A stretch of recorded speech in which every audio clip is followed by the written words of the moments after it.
마가복음 15장 33절부터 37절까지 봉독해 드리겠습니다. 제6시가 되매 온 땅에 어둠이 임하여 제9시까지 계속하더니 제9시에 예수께서 크게 소리 지르시되 엘리 엘리 라마 사막다니 하시니 이를 번역하면 나의 하나님 어찌하여 나를 버리셨나이까 하는 뜻이라.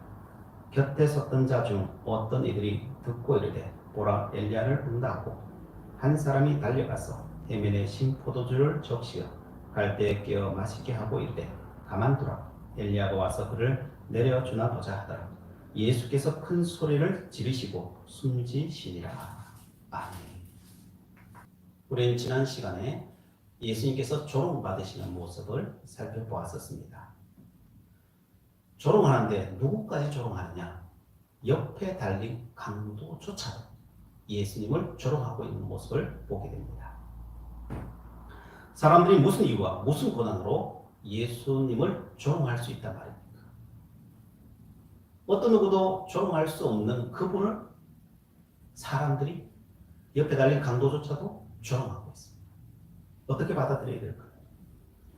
이것이 인간이라는 것입니다. 우리가 잘 알지 못하지만 인간의 그 속 깊은 곳에는 그것이 다 있다는 것입니다. 신학적으로 이것을 전적 타락이다 라고 이야기하고 있습니다. 모든 죄를 다 다른 사람이 졌는데, 그런데 도리어 뒤집어 씌우기는 누구에게 뒤집어 씌웁니까? 바로 예수님께 뒤집어 씌웁니다. 인간은 자신이 죄를 짓고 있어도 자신이 죄를 짓고 있다는 사실을 모르더라는 거예요. 도리어 자기가 의를 행한다고 생각하고 있더라는 거예요.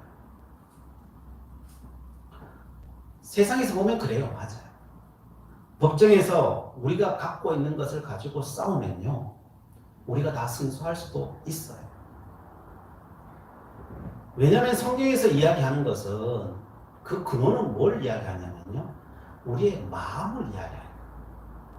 모든 것은요, 마음에서부터 나와서 현실이 되는 거거든요. 그래서 하나님께서 우리에게 이야기하시는 것은 우리의 마음의 죄를 이야기합니다. 하나님께서는 언제나 우리의 마음을 보십니다. 그것을 다른 표현으로는 우리의 중심을 보신다라고 이야기하십니다. 그래서 우리는 다 하나님 앞에서 죄인이라는 겁니다. 하루에도 수천 번, 수만 번 죄를 짓는 죄인이라는 겁니다. 그래서 예수님께서는 이렇게 말씀하십니다. 자기를 부인하라 라고 이야기합니다. 사도 바울은 자기를 죽여라 라고 이야기합니다.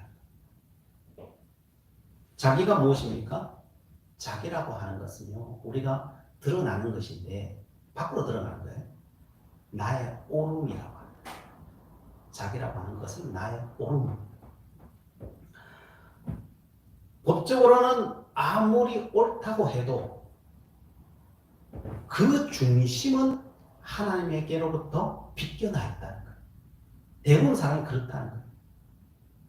우리는 사람들하고 이야기할 때는 나의 옳음을 막 이야기하지만 우리 중심은 뭐예요? 아, 나도 잘못한 거 있는데.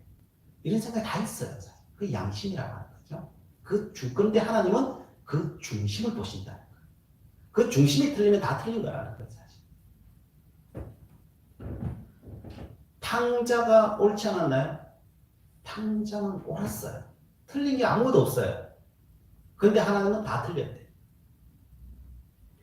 아버지를 떠나 재산을 가지고 세상이 다라고 생각하고 그 세상에서 열심히 살았다니까요. 열심히 살았어요. 그런데 다 틀렸다는 거예요. 세상에 이렇게 안 살아는 사람 있어요? 세상에 이렇게 안 살아는 사람 없어요. 다 그렇게 살아가고 있어요. 그래서 세상의 거의 모든 사람들은 실질적으로는 자기 자신을 모른다는 거예요.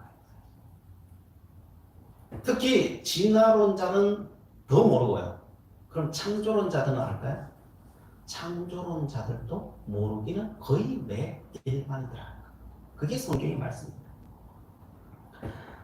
가장 큰 문제는 내가 모르는데 내가 모르고 있다는 것을 내가 모르는 게 가장 큰 문제다라고 성경은 이야기합니다. 그래서 예수님께서는 너 자신을 부인해라 그러는 거예요. 우리는 부인할 게 없는데요. 자꾸 이야기하죠.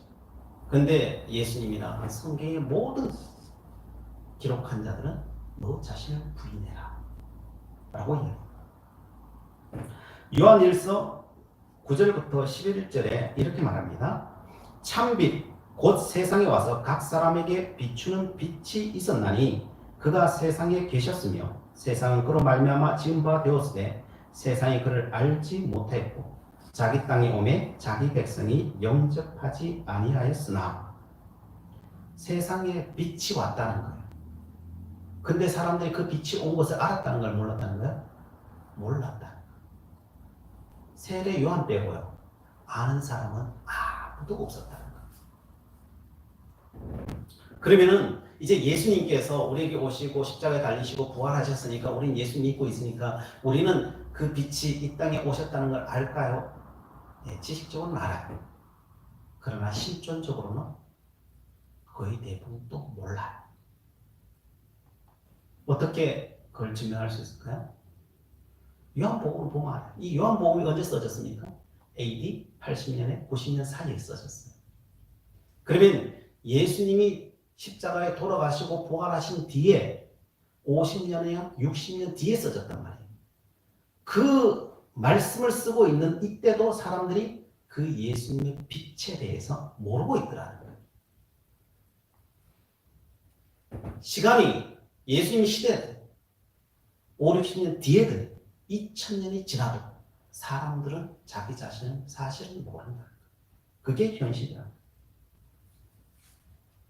그래서 예수님 명령하십니다. 자기를 부인하고 자기 십자가를 지고 나를 따르라 라고 말씀하십니다. 사람들이 예수님을 조롱하는 이유는 한 번도 한평생 자기를 부인해 본 적이 없기 때문에 그래요. 그 빛이 온 것을 한 번도 인지한 적이 없어서 그래요. 십자가를 한 번도 자기 스스로보다도 주님께서 치라하신 그 십자가를 한 번도 자기 스스로가 접은 적이 없기 때문에 그렇습니다. 자기를 부인하면 무엇을 한다는 거예요? 자기를 부인하는 사람은 반드시 십자가 진다는 거예요. 십자가를 진 사람은 자기를 부인한 사람이라는 거예요. 이렇게 이야기하면 사람들은 생각합니다. 나를 부인하고 나면 내가 뭐가 남아요? 나는 아무것도 없잖아요. 나는 묻잖아요. 이렇게 생각합니다. 내가 사라지는데 나라는 존재는 이제 무엇으로 산단 말입니까? 사람들은 이야기합니다. 그것은 우리가 아주 안 죽어봐서 그런 소리를 하는 것입니다.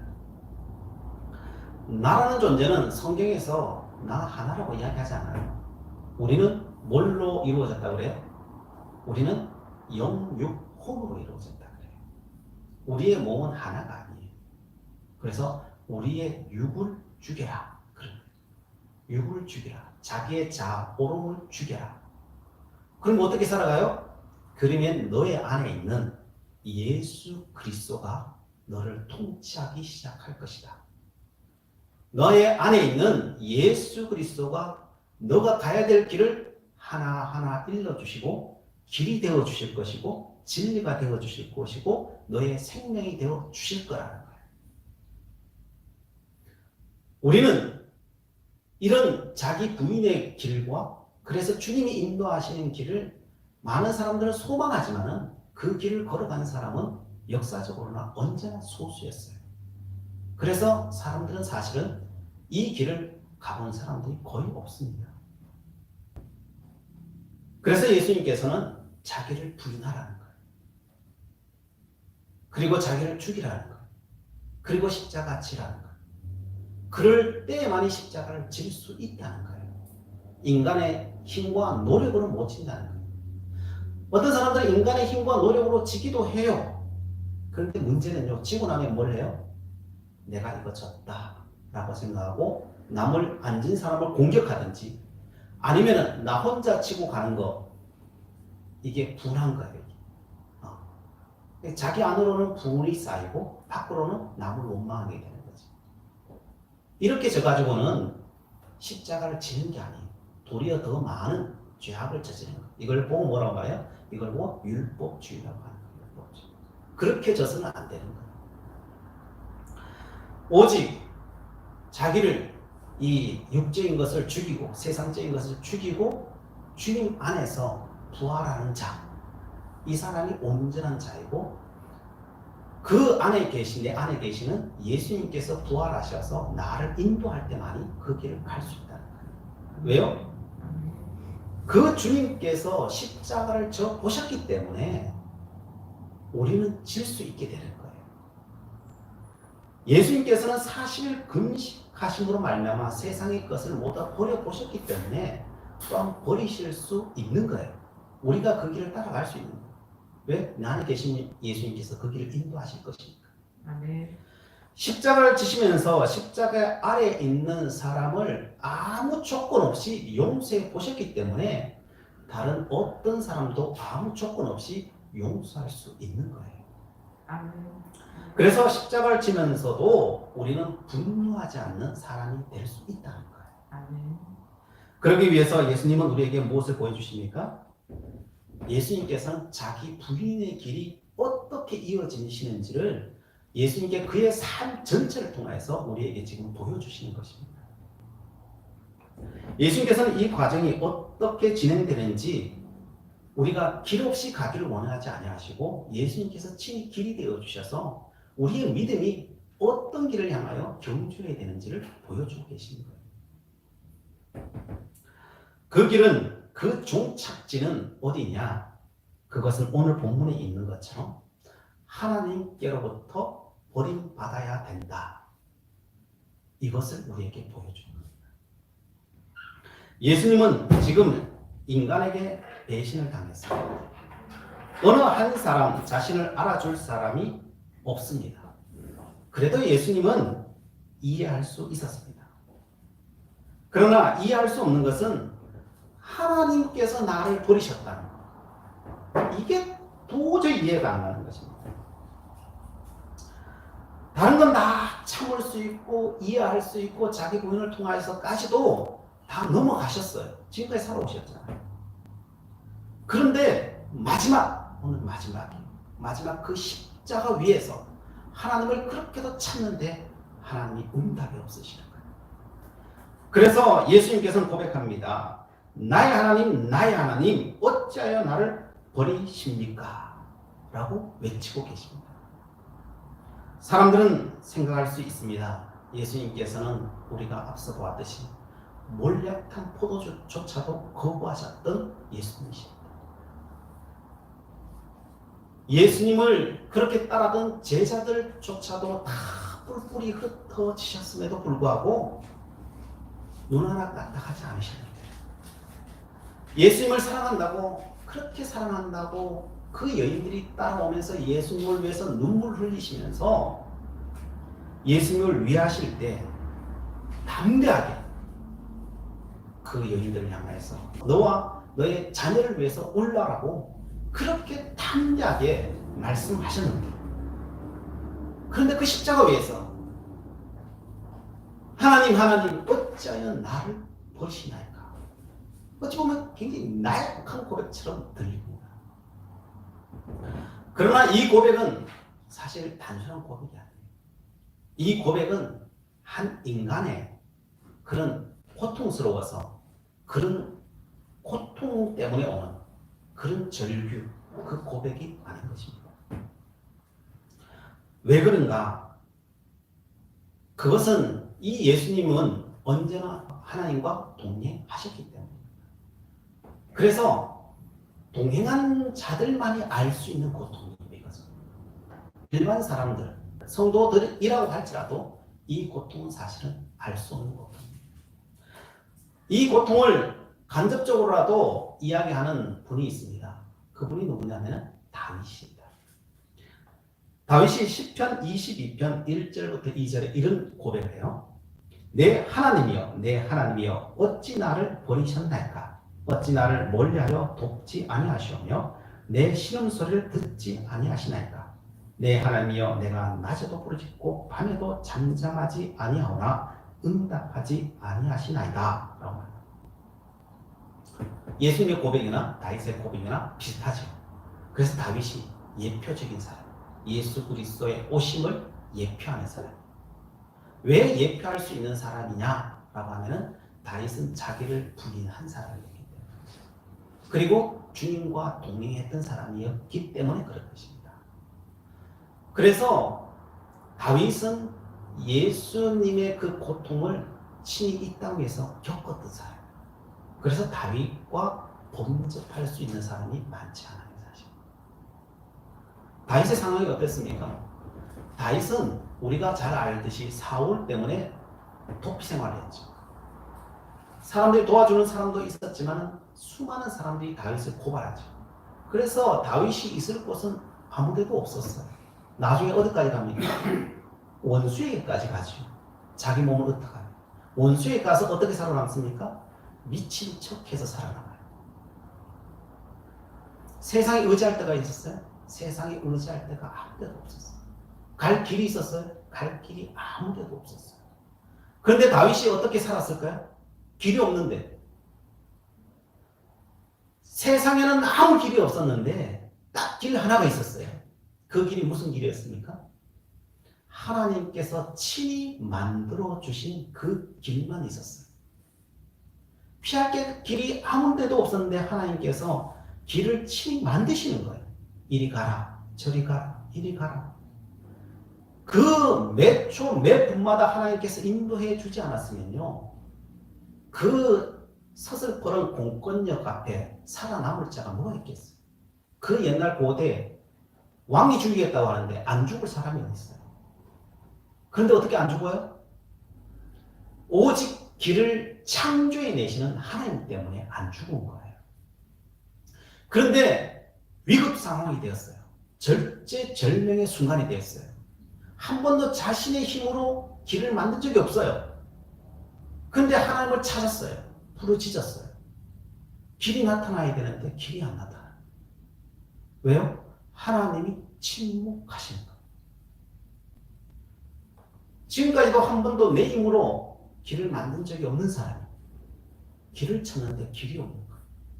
하나님만이 길이신데 그 하나님이 침묵하시는 거예요. 그 답답함을 아시겠습니까? 이것은 하나님과 동행하지 않는 사람은 모르는 거예요. 그래서 다윗이 나의 하나님이여 내 하나님이여 어찌하여 나를 버리셨나이까? 마찬가지예요. 예수님도 마찬가지입니다. 예수님도 겟세마네 동산에서 하나님의 응답을 구하며 이 십자가 안 져도 되겠습니까? 그렇게 기도했는데 응답이 왔을까요? 안 왔어요. 침묵하십니다. 재판을 받으시고 가시 면류관을 쓰시고 또한 채찍을 맞으시고 또한 십자가에 못에 박혀 십자가에 달리셔서까지 하나님을 찾으셨는데 하나님의 음성은 조그만 소리, 미세한 소리까지도 들리지 않습니다. 예수님은 하나님의 음성 없이, 하나님의 도우심 없이 하나님께서 만들어 놓으신 그 길 아니고는 가본 적이 없어요. 그런데 그 십자가에 달리시는데 아무 소리 없어요. 예수께서 대답하여 이르시되 내 교훈은 내 것이 아니요 나를 보내신 이의 것이니라. 예수님은 요한복음을 통해 계속 이야기하는 겁니다. 내가 전하는 이 말씀도 한마디도 내 말이 아니다. 하나님으로부터 온 것이다. 모든 기적도 표적도 내가 어디로 가야 하는 것까지도 하나님께서 다 알려주셔서 가는 것뿐이다 라고 이야기했습니다. 그런데 그 십자가 위에서 그 절제절명의 순간에 하나님은 침묵하시고 계십니다. 그래서 예수님은 고통도 고통이지만요, 하나님의 그 침묵하심에 절규하신 겁니다. 하나님, 내가 십자가 달린다고 할지라도 하나님께서 말씀하시고 하나님께서 나에게 길을 보여주시면 나는 그 길 가는 자신이 있는데 하나님 왜 침묵하십니까? 하나님 어디 가셨습니까? 묻는 겁니다. 그럼 여기서 우리는 질문할 수 있습니다. 왜 하나님께서 여기서 침묵하고 계실까요? 여기에 답을 철로역전은 이렇게 이야기합니다. 이 부분은요, 신앙의 가장 마지막 단계를 이야기하는 거예요. 크리스찬이 그 마지막 가서 인도자에게 묻습니다. 영어에 나온 대사예요. 끝까지 갔는지를 우리가 어떻게 아나요? 묻습니다. 그러자 인도자가 말합니다. 마지막 어둠의 직전까지 다다랐을 때 그 경계 너머에선 마귀가 힘을 못 쓰죠. 그곳에서 이전의 삶은 남겨지고 새로운 삶이 시작된답니다. 건너가는데 겁내지 마십시오. 천국 도시가 그 너머에 있으니까요. 물속의 바닥이 깊게 느껴지느냐 얕게 느껴지느냐는 당신이 왕을 믿는 믿음의 깊이에 따라 달라질 것입니다. 라고 이야기합니다. 이 크리스찬이 마지막에 도달했어요. 뭐가 보였어요? 영화 보신 분들은 그 앞에 거대한 바다와 거대한 파도 높이가 절벽을 이루고 있어요. 인간의 힘으로는 도저히 건너갈 수가 없어서 아무리 사다리가 있나 아무리 찾아봐도 아무것도 없어요. 그런데 그것을 건너가야 돼요. 저 건너편 희미하게 천국성이 보여요. 이 바다를 뚫고 지나가야 돼요. 배가 있어요. 배가 있다 할지라도 수직으로 바다가 쌓여 있으니까요. 갈 수도 없어요. 인도자가 말합니다. 뚫고 지나가요.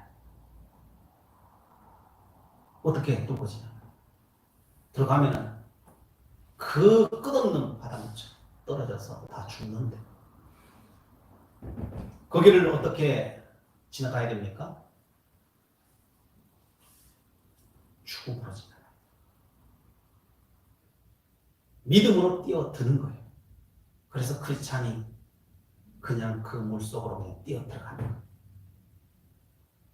죽든 살든 그걸 개의치 않아요. 하나님은 알아서 하지. 그래서 풍덩 뛰어 들어가요.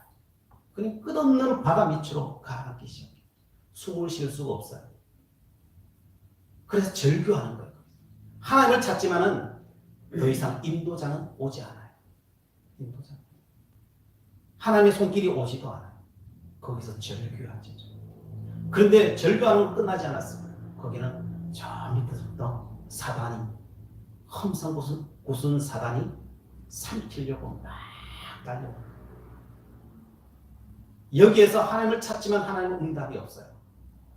절규할 수밖에 없어요. 그러나 아무 대답이 없어요. 그래서 사단이 와서 퍽 삼키지. 그걸 보는 거지. 그러면서 자기 앞에 피가 낭자한 모습을 보는 거지. 그리고 의식을 잃어버려요. 나중에 깨어보니까 천국성.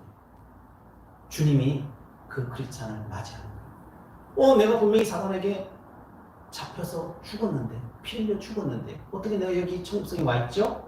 묻죠. 그러자 예수님께서 이야기하죠. 거기서 죽은 것은 너가 아니라 나였단다. 그 피는 너의 피가 아니라 나의 피였단다. 이렇게 이야기해요. 우리는 절망 때문에 죽어요.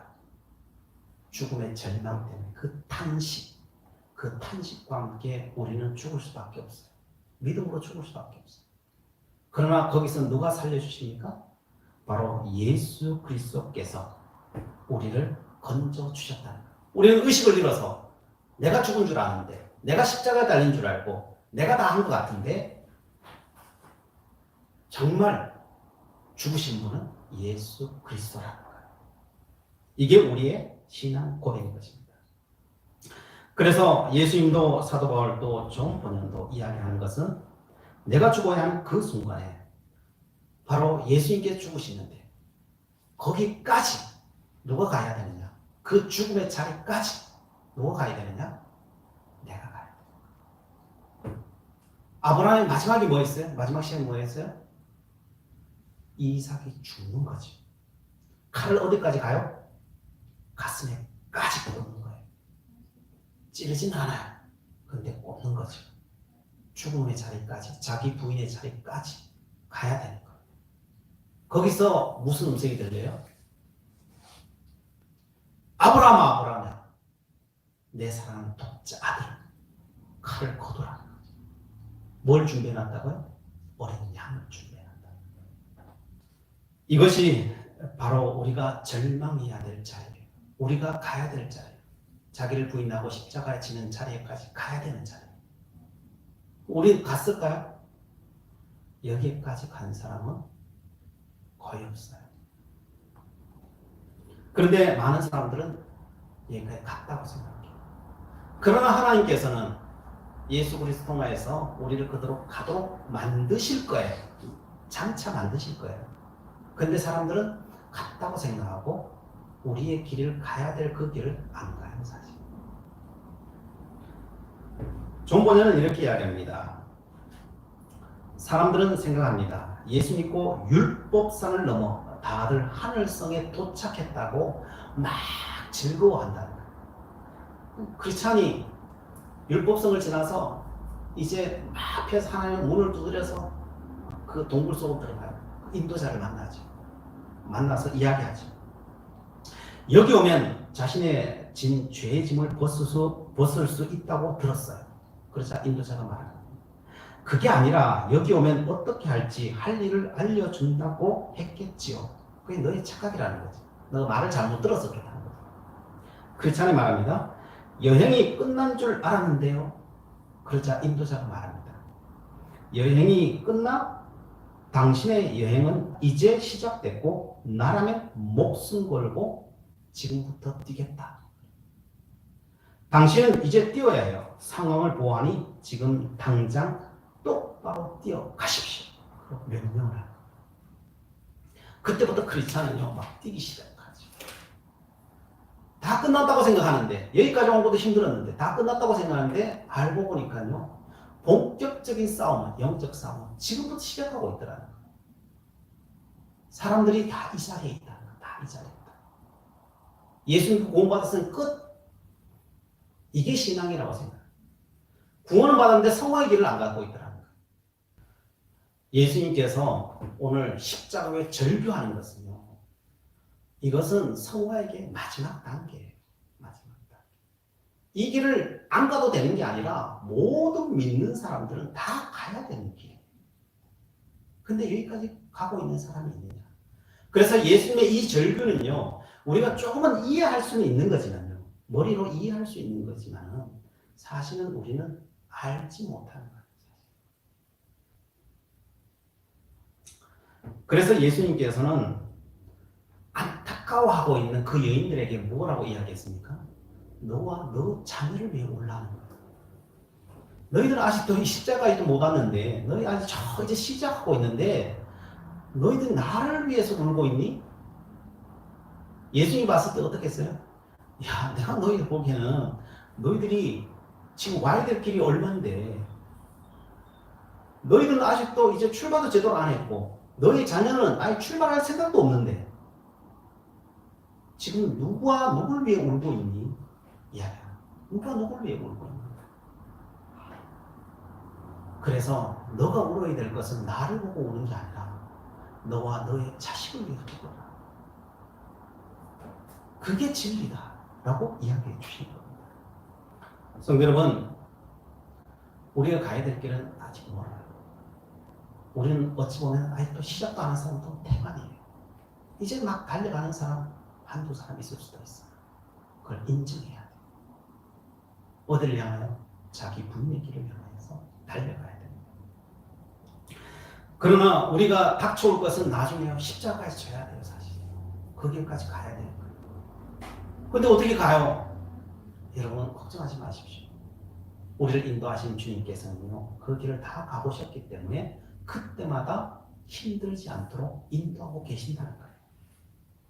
또한 예수님처럼 하나님께서 침묵하시면 어떻게 해요? 그때도 걱정하지 마십시오. 성경을 통해 우리에게 말합니다. 아무런 하나님의 음성이 들리지 않는다고 해도 내가 너를 떠나 있는 것이 아니다 라고 합니다. 다윗이 하나님이 침묵하셨을 때 사실 침묵한 게 아니었죠. 그죠? 기다리고 계신 거죠. 왜 그 십자가를 져야 되겠냐? 기다리시고. 예수님도 하나님께서 침묵하셨지만은 그러나 침묵한 게 아니죠. 침묵 속에 응답이 있었던 거죠. 사실. 우리도 마찬가지예요. 우리도 이 십자가의 길을 걸어갈 때 여러분 아무 소리도 들리지 않고 어디로 가야 될지 아무 길도 없다고 할지라도 걱정하지 마십시오. 하나님, 내가 죽으면 죽겠습니다. 내가 가겠습니다. 라고 말씀하시면 됩니다. 그래서 예수님께서는 이 길을 걸어가는 사람들이 절망하지 말라고 오늘 성경에서는 그 비밀을 알려주시는 거예요. 우리가 거기 대해서가 아니라 예수님께서 미리 걸어가시고 어떻게 우리의 신앙의 길이 끝나는지를 알려주고 계시는 겁니다. 그러면은 우리는 이제 달려가는 사람이에요. 예수님처럼 십자가에 달리는 사람도 아니고 우리는 아직도 멀었어요. 우리는 그냥 지금 이제 달려가고 있는 상황이에요. 그럼 달려가는 사람은 어떻게 달려가야 되느냐? 히브리서 13장 13절에 이렇게 말합니다. 그런즉 우리도 그의 치욕을 짊어지고 영문 밖으로 그에게 나아가자. 어떻게 해야 돼요? 치욕을 짊어져야 됩니다. 예수님의 사랑은 조건 없는 사랑이에요. 그래서 뭘 짊어질 수밖에 없어요? 우리의 육신으로 치욕을 짊어질 수밖에 없어요. 십자가는 그런 거예요. 근데 이걸 지려고 하는 사람이 있어요? 예수 믿어도 이걸 지려고 하는 사람은 없어요. 근데 어떻게 해야 된다고요? 우리도 그의 치욕을 짊어지고 영문 밖으로 그에게 나가자. 영문 밖이라 예루살렘 밖에 그 쓰레기장이에요. 지옥이라고 말하는 그곳을 이야기해요. 그 영문 밖에서 무엇을 합니까? 히브리서 13장 11절에 이렇게 말합니다. 이는 죄를 위한 짐승의 피는 대제사장이 가지고 성소에 들어가고 그 육체는 영문 밖에서 불사름이라. 우리 육체는 어떻게 되어야 된다고요? 불살라져야 된다. 이게 자기 부인이라. 그러면 우리의 영혼 안에 있는 우리의 영혼은요, 대제사장이 가지고 성소로 들어가야 될 거예요. 우리가 가야 될 길. 그럼 이렇게 성소로 들어가는 길은 뭐예요? 육체는 죽고 성소로 들어가는 길은 뭐냐? 우리가 달려가야 될 길은 뭐냐? 여기에 대해서 이렇게 이야기합니다. 히브리서 13장 14절부터 16절에 우리가 여기에는 영원한 도성이 없으므로 장차 올 것을 찾나니. 이 땅에서는 육신을 믿고 이 땅에서는 영원한 도성이 여기 없다는 거예요. 그래서 이것을 부인해야 된다. 부인해야만 가지. 이걸 부인하면 어떻게 가요? 그죠? 그래서 자기 부인하는. 장차 올 것을 찾나니. 그러므로 그래서 뭘 해야 되느냐? 우리가 이 땅에 살면서 우리는 예수로 말미암아 항상 찬송의 제사를 하나님께 드리자. 이는 그 이름을 증언하는 입술의 열매니라. 오직 선을 행함과 서로 나누어 주기를 잊지 말라. 하나님은 이 같은 제사를 기뻐하시느니라. 라고 합니다. 우리가 해야 될 게 뭐냐? 이 땅에서 달려가는 길은 뭐냐? 찬송의 제사를 하나님 앞에 드려야 된다. 찬송의 제사는 뭐예요? 우리 앞에 다가온 어떤 것일지라도 하나님께서 나를 성화시키는 과정이라는 것을 알고 그것을 하나님 앞에 찬송으로 올려드리는 거예요. 찬양하는 거잖아요.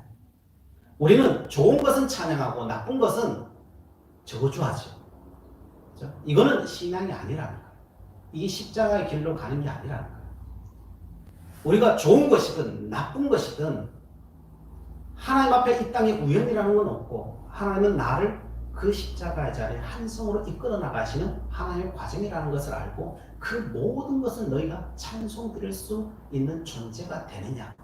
그렇게 되어 갈 때 우리는 자기 부인의 자리로 가고 십자가 지는 자리로 가게 된다는 거예요. 그리고 오직 선을 행하고 선을 행하는데 앞에 단서를 달아요. 뭐라고 해요?